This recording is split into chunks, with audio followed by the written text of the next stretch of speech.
चलिए दोस्तों, रात के 2 बज गए हैं लेकिन नींद नहीं आ रही। लेटे लेट आप मोबाइल स्क्रॉल कर रहे हो या मन में कुछ ना कुछ विचार कर रहे हो।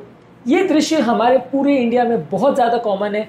हर दूसरे घर में कोई ना कोई व्यक्ति ऐसा होता है जो इस समस्या से ग्रसित है। ये समस्या इंडिया में इतना ज़्यादा कॉमन क्यों है? कौन कौन से ऐसे फैक्टर्स हैं जो नींद न आने की इस प्रॉब्लम को गवर्न करते हैं, जिसकी कारण से ये प्रॉब्लम बाकी देशों के कंपैरिजन में इंडिया में कुछ ज़्यादा देखने को मिलती है।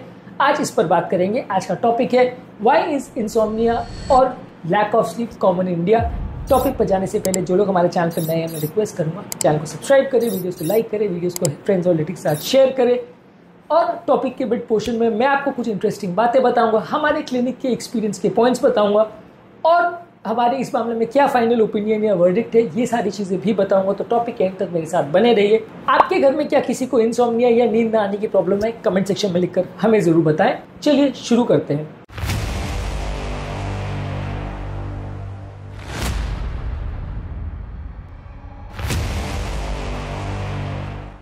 सबसे कॉमन रीज़न ये है कि यहाँ पर डिजिटल टाइम लोगों का बहुत ज़्यादा है, लोगों का स्क्रीन टाइम बहुत ज़्यादा है। जो लोग स्मार्टफोन अफोर्ड कर सकते हैं वो 24/7 इस पर लगे रहना चाहते हैं। खासकर रात को सोने के टाइम पर भी लोग इस पर काफ़ी टाइम स्पेंड करते हैं, जो कि आपकी नींद को अफेक्ट करता है। स्लीप साइकिल को ब्लू लाइट काफ़ी ज़्यादा अफेक्ट करती है। कई बार लोग का ऐसा होता है कि रात को लेट नाइट तक वो मोबाइल देखते रहते हैं, स्क्रॉल करते रहते हैं, रील्स देखते रहते हैं और फाइनली जब तक नींद नहीं आती वो ये कार्यक्रम चालू रखते हैं। ऑब्वियसली नींद को अफेक्ट करता है। 2021 में एक आर्टिकल पब्लिश हुआ था फैमिली मेडिकल जर्नल में, जहाँ पे इन्होंने बताया था कि इंसोम्निया अर्बन इंडिया में कंपैरेटिवली ज़्यादा कॉमन है, खासकर उन लोगों में जो मोबाइल फ़ोन बहुत ज़्यादा यूज़ करते हैं। इसके अलावा अर्बन एरिया में नॉइज़ पोल्यूशन भी बहुत ज़्यादा है। ट्रैफिक एरिया में बार बार हॉर्न बजाना बिना किसी कारण के भी ये बहुत ज़्यादा कॉमन है, जो आसपास की लोकेलिटीज़ के लोगों की स्लीप को अक्सर अफेक्ट करता है। ये कार्यक्रम कई बार दोपहर को, रात को, स्लीपिंग टाइम में भी जब लोग सो रहे होते हैं तो भी चालू रहता है। इसके अलावा कंस्ट्रक्शन साइट्स पर भी बहुत ज़्यादा आवाज़ आती रहती है, उसकी भी प्रॉपर शील्डिंग अक्सर इंडिया में नहीं होती है। इसके अलावा ब्राइट लाइट भी अक्सर बहुत ज़्यादा एक्सपोजर रहता है। लोगों के लाइटिंग का भी घर में पैटर्न थोड़ा अजीब सा रहता है, तो लोगों का घर पर बेडरूम वगैरह में जैसा लाइट होना चाहिए वैसा भी कई बार कॉम्प्रोमाइज़ उसके साथ भी देखने को मिलता है। ये अब नॉर्मल साउंड पैटर्न और अब नॉर्मल लाइट का एक्सपोजर सोते समय आपकी स्लीप पैटर्न को हैम्पर कर सकता है। ये भी एक इंपॉर्टेंट कारण है जिसकी वजह से इंसोम्निया इंडिया में ज़्यादा देखने को मिलता है। रिसेंटली एक IT वर्कर हमारे पास आए थे जिनका घर एक फ्लाईओवर के पास था। उनकी स्लीप की क्वालिटी बहुत ज़्यादा कॉम्प्रोमाइज़ थी क्योंकि उनको कंटिन्यूसली गाड़ी के साउंड आते रहते थे। इनफैक्ट सिर्फ मेडिसिन लेने के बाद भी उनको नींद नहीं आ रही थी। घर पर साउंड प्रूफिंग के लिए कुछ स्टेप्स लेने को हमने उन्हें कहा, उसके बाद उनकी स्लीप क्वालिटी इंप्रूव हुई। तो ये सारी कॉमन प्रॉब्लम है जिसका हम अक्सर रियलाइज भी नहीं करते कि हमारी नींद आने की प्रॉब्लम इससे रिलेटेड है, लेकिन ये काफ़ी कॉमन है क्योंकि यहाँ पे एरियाज काफ़ी क्राउडेड है और काफ़ी लोग फ्लाईओवर्स या इस तरह के रोड के पास जहाँ पे बहुत हेवी ट्रैफिक रहता है उसके आसपास रहते हैं, तो उसको साइड उनका अक्सर ऐसे लोगों को प्रॉब्लम रहता है। 2022 में एक आर्टिकल पब्लिश हुआ था स्लीप हेल्थ में, जहाँ पर यह दिखाया गया था कि कई एरियाज इंडिया में ऐसे हैं, मेट्रो एरियाज में खासकर, जहाँ पे जो साउंड का एक्सपोजर है वो WHO की सेफ लिमिट से काफ़ी ज़्यादा है और ये इंसोम्निया के साथ कोरिलेट करता है। इसके अलावा कई बार लोग इंडिया में अलग अलग शिफ्ट्स में काम करते हैं। मैसिक यहाँ पे BPO वर्कर्स, IT वर्कर्स है जो लेट नाइट में काम करते हैं। ये कंपेरेटिवली वेस्टर्न क्लाइंट्स के लिए कई बार रात को 2-2, 3-3 बजे तक काम करते हैं, जिससे उनका स्लीप साइकिल कॉम्प्रोमाइज़ हो जाता है। ये आपकी स्लीप साइकिल को एक टेम्परेरी रीसेट मोड में डाल देता है, एक टेम्परेरी जेट लैग मोड में डाल देता है, जिसके बाद अक्सर नींद नहीं आती। जेट लैग में भी यही होता है कि जब स्लीप साइकिल सडनली चेंज हो जाती है तो आपको सडनली 1-2 दिन बहुत ज़्यादा सुस्ती या कमजोरी या बहुत ज़्यादा नींद आने का एहसास होता है। यहाँ पे भी वैसे ही है कि जब आपकी स्लीप साइकिल बार बार रीसेट होती है तो आप टेम्परेरी जेट लैग जैसे फेज में चले जाते हैं। 2019 में एक आर्टिकल पब्लिश हुआ था journal of occupation environmental medicine में, जहाँ बताया गया था कि 64% इंडियन वर्कर्स जो लेट नाइट या नाइट शिफ्ट में काम करते हैं उनको क्रॉनिक इंसोम्निया की प्रॉब्लम है। रिसेंटली हमारे पास एक पेशेंट भी आए थे जो कि 28 साल के थे, कॉल सेंटर के एम्प्लॉय थे, लेट नाइट में काम करते थे, कंटिन्यूस नींद आने की प्रॉब्लम थी, मेडिसिन को भी रिस्पॉन्ड नहीं कर रहे थे। हमने रिक्वेस्ट करके उनका काम को डे टाइम में शिफ्ट करवाया, बाद में उनकी इंसोम्निया की प्रॉब्लम ग्रेजुअली रिकवर हो गई। इसके अलावा यहाँ पे लोगों को कई बार जॉब सिक्योरिटी का प्रॉब्लम है, इन्फ्लेशन का प्रॉब्लम है, फैमिली ऑब्लिगेशन है, जिसकी वजह से दिन भर दिमाग में विचार आते रहते हैं और ये आपकी स्लीप को काफ़ी फ्रैगमेंटेड या टूटा फूटा स्लीप बना देते हैं। ये स्ट्रेस को आप इस तरह से कंपेयर कर सकते हैं जैसे आप किसी नॉइजी रूममेट के साथ रूम शेयर कर रहे हो जो कंटिन्यूसली आवाज़ करता रहता है, वो आपकी ब्रेन को डिस्टर्ब करता रहता है और आपकी स्लीप को कॉम्प्रोमाइज़ करता है। ये भी एक इंपॉर्टेंट कारण है इंसोम्निया का इंडिया में कि स्ट्रेस लोगों के दिमाग में बहुत ज़्यादा है। ये रोज़मर्रा की प्रॉब्लम है। हमारे क्लिनिक्स में बहुत सारे लोग ऐसे आते हैं अलग अलग तरह के विचारों की वजह से, अलग अलग तरह की टेंशन की वजह से, किसी के डेथ की होने की वजह से, किसी की फैमिली में प्रॉब्लम्स होने की वजह से सो नहीं पाते हैं। और ये रोजमर्रा की कहानी है हमारी ओपीडीज में कि इंसोम्निया इससे रिलेटेड होता है। इसके अलावा अनडायग्नोज एंग्जाइटी और डिप्रेशन भी इंसोम्निया का एक इंपॉर्टेंट कारण है और कई बार नींद ना आना उसका फर्स्ट सिम्टम की तरह से प्रेजेंट कर सकता है। मूड डिसऑर्डर्स के लिए कभी ट्रीटमेंट नहीं लिया पेशेंट ने, वो कई बार इंसोम्निया का कारण होता है। 2016 में निमांस की एक स्टडी पब्लिश हुई थी जहां बताया गया था कि एंग्जाइटी और डिप्रेशन के पेशेंट्स हैं कई जिनको इंसोम्निया की प्रॉब्लम होती है, लेकिन 10% से भी कम इनमें से ऐसे लोग होते हैं जो एक्चुअल में अपनी साइकेट्रिक प्रॉब्लम के लिए ट्रीटमेंट के लिए अक्सर बाहर आते हैं या डॉक्टर से मिलने जाते हैं। इसके अलावा लेट नाइट ईटिंग हैबिट्स हैं। अक्सर लोग बहुत ज़्यादा late night spicy oily junk food खाते हैं जिसकी वजह से एसिड रिफ्लक्स का प्रॉब्लम होता है और स्लीप डिस्टर्ब होती है।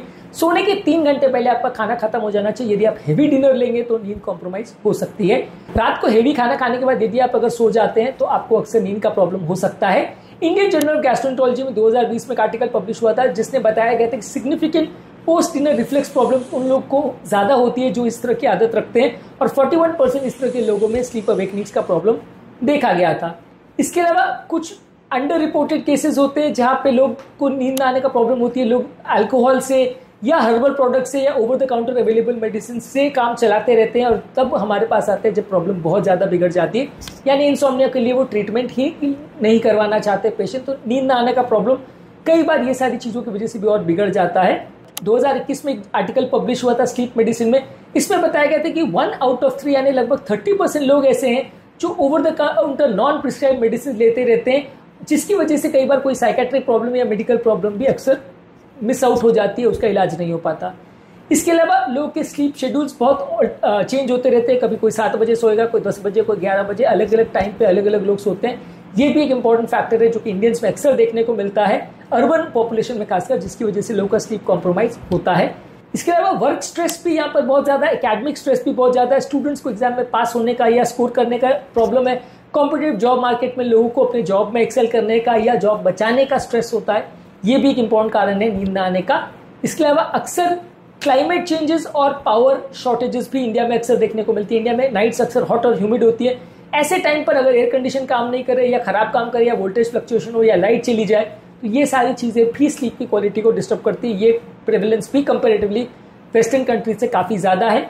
इसके अलावा लोग चाय कॉफ़ी का प्रयोग भी इंडिया में बहुत ज़्यादा करते हैं। इस तरह के स्टिमुलेंट ड्रग्स भी कंपेरेटिवली कई लोग 8-8, 10-10 पी लेते हैं, खासकर ऑफिस वर्कर्स। ऑफिस वर्कर्स में तो अक्सर एक फैशन होता है कि एक के बाद एक चाय आती जाती है और पीते चले जाते हैं, क्योंकि कई बार कई जगह फ्री में मिल रही होती है तो लोग पीते चले जाते हैं। एक दिन में 8-8, 10-10 कप हो जाती है। ऑब्वियसली इतना ज़्यादा कैफीन लेंगे तो नींद का प्रॉब्लम होगा। इसके अलावा मेंटल हेल्थ के बारे में अक्सर लोगों को अवेयरनेस नहीं है। एंग्जाइटी, डिप्रेशन और इस तरह की प्रॉब्लम एग्जिस्ट भी करती है और इनका ट्रीटमेंट भी कराना चाहिए। ज़्यादातर लोग यही नहीं जानते और इसका लिए कभी साइकेट्रिस्ट पर जाते ही नहीं। ज़्यादातर लोग ये मान के चलते हैं कि साइकेट्रिस्ट के पास आदमी तभी जाना चाहिए जब वो पागल हो जाए, अदरवाइज साइकेट्रिस्ट के पास जाना मतलब पागलपने की निशानी।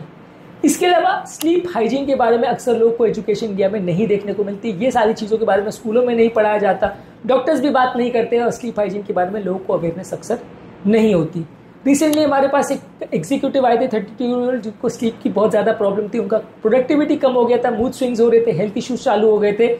उनका काम के स्ट्रेस की वजह से वो 2-3 घंटे ही सो पा रहे थे। ग्रेजुअली हमने उनकी स्लीप साइकिल पर वर्क किया, थोड़ी टाइम के लिए उनको मेडिसिन दिया, कुछ गलत आदतों पर वर्क किया। धीरे धीरे करके उनकी स्लीप साइकिल इंप्रूव हुई, उनका वर्क परफॉर्मेंस भी इंप्रूव हुआ।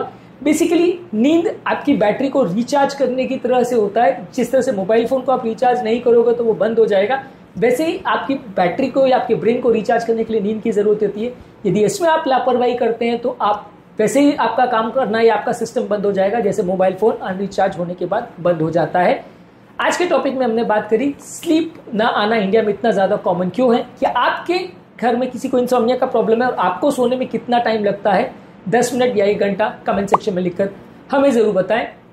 हमारा इस मामले में फाइनल वर्डिक्ट या ओपिनियन ये है कि स्लीप हाइजीन पर प्रॉपर वर्क लोगों को करना चाहिए। रात को मोबाइल फ़ोन का यूज़ नहीं करना चाहिए, बेड टाइम रूटीन को प्रॉपरली फॉलो करना चाहिए, रात के टाइम घर की लाइट्स को डिम कर देना चाहिए, बहुत ज़्यादा चाय कॉफ़ी नहीं लेना चाहिए, योगा या माइल्ड स्ट्रेचिंग एक्सरसाइज कर सकते हैं, रात को थोड़ा शावर ले सकते हैं सोने से पहले, रात को टाइम हेवी मील्स नहीं खाना चाहिए और सोते समय क्वाइट एनवायरनमेंट होना चाहिए। ये सारी चीज़ों पर अगर आप वर्क करेंगे तो कंपैरेटिवली हमारा लाइफस्टाइल भी बेटर हो जाएगा और नींद ना आने की जो एक प्रॉब्लम इंडिया में ज़्यादा देखने को मिलती है, कुछ इसमें बेनिफिट देखने को मिल सकती है। यदि फिर भी फायदा ना हो तो डेफिनेटली अपने डॉक्टर का सहारा लेना चाहिए। इंसोम्निया सिर्फ एक स्लीप इशू नहीं, इंडिया में एक एपिडेमिक बन चुका है। जो कि काफ़ी हद तक अनडायग्नोज या अंडर डायग्नोज्ड है। इसके बारे में यदि आप सोचोगे नहीं, इसके बारे में सोल्यूशन नहीं प्लान करोगे, तो बीमारी बढ़ती चली जाएगी और बहुत सारी दूसरी बीमारियां भी लेके आएगी। यदि आपको या आपके परिवार में किसी को नींद ना आने का प्रॉब्लम है तो इस वीडियो को उनके साथ शेयर करिए। उम्मीद करूंगा कि आज के टॉपिक में कुछ नया जानने को मिला होगा। टॉपिक एंड करने से पहले जो लोग हमारे चैनल पर नए हैं उन्हें रिक्वेस्ट करूंगा चैनल को सब्सक्राइब करें, वीडियोस को लाइक करें, फ्रेंड्स फैमिली के साथ शेयर करें।